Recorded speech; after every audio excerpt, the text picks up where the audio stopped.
Hello guys, welcome back to my channel. तो आज की इस वीडियो में मैं आपको पढ़ाने वाली हूँ स्कोप्स ऑफ मैनेजरियल इकोनॉमिक्स। तो चलिए शुरू करते हैं।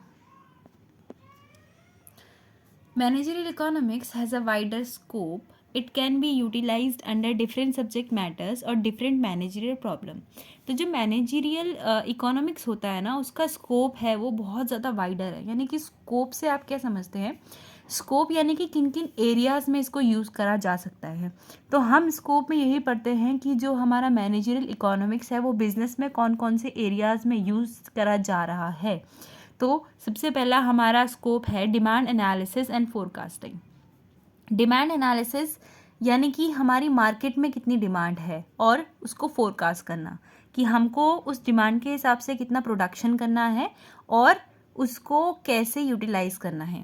It means understanding the demand pattern in the economy so that firm can take relevant decision regarding what to produce and in what quantity.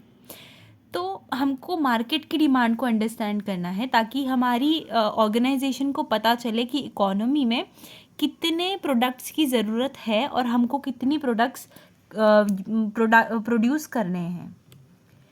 Demand forecasting means understanding the future requirements and predicting the future demands pattern of the customer to take relevant decisions regarding future in advance. तो जो demand analysis है, demand forecasting है, वो हमको help करता है किस चीज़ में? फ्यूचर की फोरकास्टिंग करने में। यानी कि फ्यूचर में जो काम होने वाला है उसकी पहले से ही फोरकास्टिंग कर दी जाती है कि आपको फ्यूचर में इतना चीज़ प्रोड्यूस करनी पड़ेगी मार्केट डिमांड को सेटिस्फाई करने के लिए। तो पहला स्कोप हमारा हुआ demand analysis and forecasting. Next scope है हमारा cost and production analysis. Cost analysis means understanding and estimating cost of production. Estimation of cost plays an important role for a business to get to know about profit of the firm. अब जो cost analysis है वो हमको बताता है कि हमारे एक प्रोडक्शन में कितनी कॉस्ट लगेगी, और जब वो हमको हमारी प्रोडक्शन कॉस्ट बताता है तो वो हमको इनिशियली हेल्प करता है प्रॉफिट फाइंड आउट करने में कि हमको फ्यूचर में कितना प्रॉफिट होने वाला है। इस चीज़ के एनालिसिस में वो हमको हेल्प करता है। Production analysis refer to analyzing the factor of production which are used while converting inputs into outputs. Production analysis एक ऐसा एनालिसिस है जो फैक्टर्स ऑफ प्रोडक्शन को देखता है कि कौन कौन से फैक्टर्स ऑफ प्रोडक्शन हमको लगेंगे इनपुट्स को आउटपुट में कन्वर्ट करने के लिए। जैसे कि रॉ मटेरियल को फिनिश प्रोडक्ट में कन्वर्ट करने के लिए कौन कौन से प्रोडक्शन फंक्शन या हमको यूज़ करने पड़ेंगे या फैक्टर्स ऑफ प्रोडक्शन हमको यूज़ करने पड़ेंगे। Analyzing factor of production also plays an important role as without them production is not possible. Production factors यानी कि फैक्टर्स ऑफ प्रोडक्शन के बिना प्रोडक्शन पॉसिबल हो ही नहीं सकता है, जिनको कि हम बोलते हैं मटीरियल, लेबर, ये जो सारी चीज़ें हैं, मनी, इनके बिना प्रोडक्शन पॉसिबल नहीं है। इसीलिए प्रोडक्शन एनालिसिस बहुत ज़्यादा ज़रूरी होता है। And a manager needs to take various decision regarding the combination of different factors of production for the benefits of firm. अब मैनेजर को ये डिसीजन लेना है कि हमको कौन सा फैक्टर कितने टर्म्स में यूज़ करना है, कितनी यूनिट्स कौन से फैक्टर की लगेंगी और उस काम को कैसे इफेक्टिवली और एफिशिएंटली किया जाए। नेक्स्ट आता है हमारा inventory management. Inventory management means deciding the upper and lower limit of stock to be retained in the business organization. Inventory management, inventory हमारे स्टॉक को कहा जाता है। इन्वेंट्री मैनेजमेंट हमको बताता है कि कौन सी अपर या लोअर लिमिट हमको मेंटेन करके रखनी है स्टॉक्स की। क्योंकि स्टॉक अगर हमारी मार्केट में 10,000 प्रोडक्ट्स की नीड है, डिमांड है, और हम अपने स्टॉक में 20,000 प्रोडक्ट्स रख लें तो उन जो एक्स्ट्रा 10,000 प्रोडक्ट्स हैं उनका कोई यूज़ नहीं है, क्योंकि कभी भी डिमांड डबल नहीं होगी। इसीलिए एक ऐसी लिमिट हमको मेंटेन करके रखनी है कि ज़्यादा भी प्रोडक्ट पड़े ज़रूरत तो वो भी अवेलेबल स्टॉक में हो, और थोड़े कम भी पड़े तो हमको नुकसान भी ज़्यादा ना हो। Inventory management is also an important subject matter of managerial economics, which helps in deciding the quantity of stock to be kept in business organization. जो इन्वेंट्री मैनेजमेंट है वो हमको बताता है कि मैनेजरियल इकोनॉमिक्स में आपको कैसे डील करना है स्टॉक के साथ और बिजनेस ऑर्गेनाइजेशन को कैसे प्रॉफिट मैक्सिमाइजेशन का गोल अचीव करना है। जैसे कि एक हमारा इकोनॉमिकल ऑर्डर क्वांटिटी टेक्निक होती है, जिस टेक्निक के थ्रू हम ये पता करते हैं कि कितना स्टॉक हमको अपने उसमें रखना है, कितना हमारी मार्केट में डिमांड है और क्या स्टॉक की इन्वेंट्री हमको मेंटेन करके रखनी है। Okay, so next point is advertisement. It means informing the potential customer of the business about availability of good products. तो एडवर्टीज़मेंट से हमको क्या यूज़ होता है एडवर्टीज़मेंट का, कि ये हमारे कस्टमर्स को बताता है कि हमारा प्रोडक्ट्स अवेलेबल हैं और कौन कौन से डिविजन्स में अवेलेबल है, यानी कि कई चीज़ों के फ्लेवर्स होते हैं. तो ये बताना है कि कोई नया प्रोडक्ट लॉन्च हुआ है या ये वाला प्रोडक्ट थोड़ा मॉडिफाइड है, ये बताने के लिए हमको एडवर्टीजमेंट हेल्प करता है. Managerial economics is also use to make various decision regarding advertisement is also a subject matter of managerial economics. अब जो एडवर्टीजमेंट है वो भी बहुत सारे डिफरेंट डिसीजंस लेने में मैनेजर को हेल्प करता है. तो इसीलिए एडवर्टीजमेंट भी एक स्कोप है मैनेजरियल इकोनॉमिक्स का.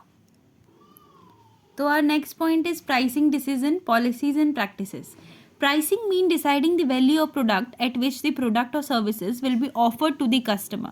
प्राइसिंग क्या होता है, किसी भी प्रोडक्ट का प्राइस क्या सेट करा जाएगा, जो कि मार्केट में सेल करने के टाइम पे हम प्रोडक्ट के बदले जो प्राइस लेंगे वो प्राइस सेट करना बहुत ज़्यादा इंपॉर्टेंट होता है. Managerial economics is used at the time of deciding the price of the product using different method techniques policy and practices. तो जब मैनेजरियल इकोनॉमिक्स हम फॉलो करते हैं या फॉर्म करते हैं तो उस टाइम पे हमको ये चीज़ ध्यान पे रखनी होती है कि इस प्रोडक्ट का प्राइस क्या सेट करा जाए ताकि हमारे प्रोडक्ट की डिमांड भी ना कम हो और कॉम्पिटिटर्स के साथ अच्छा कंपटीशन भी मेंटेन हो, हेल्दी कंपटीशन मेंटेन हो. क्योंकि ऐसा नहीं हो सकता है कि मार्केट में कोई मेरा ही प्रोडक्ट, मान लीजिए कि मैं बिस्किट सेल करती हूँ, बिस्किट्स में डील करती हूँ, अगर कोई सेम बिस्किट 5 रुपये में बेच रहा है और मैं वो सेम बिस्किट 10 रुपये में बेच रही हूँ, तो शायद कस्टमर मेरे पास आएगा ही नहीं, क्योंकि उसको उसी सेम टाइप का प्रोडक्ट सस्ते में मिलता है.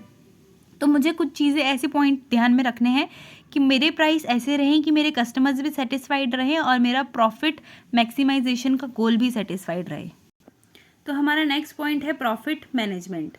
Maximizing the profit of a business is one of the main objective of any business organization. A manager needs to predict future earning and designs various policies to accomplish the goal. तो अगर मैं business form कर रही हूँ या कोई भी आदमी है जो बिजनेस फॉर्म कर रहा है, वो एक ही मोटिव के साथ फॉर्म करता है मैक्सिमम, कि उसको प्रॉफिट मैनेजमेंट अपना लेके चलना है, अपने प्रॉफिट को मैक्सिमाइज करना है. और उस मैक्सिमाइजेशन के लिए आपको प्रॉफिट मैनेजमेंट करना बहुत ज़्यादा ज़रूरी है, जिसके लिए आपको इकोनॉमिक्स के, मैनेजरियल इकोनॉमिक्स के मेथड्स एंड टेक्निक पॉलिसीज जैसी चीज़ें हेल्प करती हैं आपके गोल को अकम्प्लिश करने के लिए. Managerial economics plays an important role in forecasting future earnings based on future demand, price of product, market structure and competition in the market. अब जो मैनेजरियल इकोनॉमिक्स है वो बहुत ज़्यादा इंपॉर्टेंट रोल प्ले करता है प्रॉफिट मैनेजमेंट में. कैसे? ये हमको फ्यूचर की फोरकास्टिंग देता है कि डिमांड कितनी होने वाली है फ्यूचर में, एक ये एस्टिमेशन लगा के हमको दे देता है. हमको बताता है कि सही प्राइस क्या है प्रोडक्ट का, मार्केट में कंपटीशन और मार्केट का स्ट्रक्चर कैसा है. तो इन सारे मेथड्स के थ्रू, इन टेक्निक्स के थ्रू ये हमको हेल्प करता है प्रॉफिट मैनेजमेंट में. Our last topic, our last point is capital management. It means proper planning of capital expenditure so that funds can be optimally utilized to increase the return in the business. तो capital management में कैसे help कर रहा है?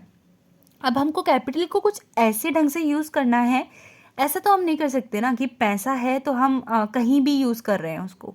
उस पैसे को use करना सही जगह पे बहुत ज़्यादा ज़रूरी होता है. इसीलिए कैपिटल मैनेजमेंट का बहुत ज़्यादा बड़ा रोल होता है.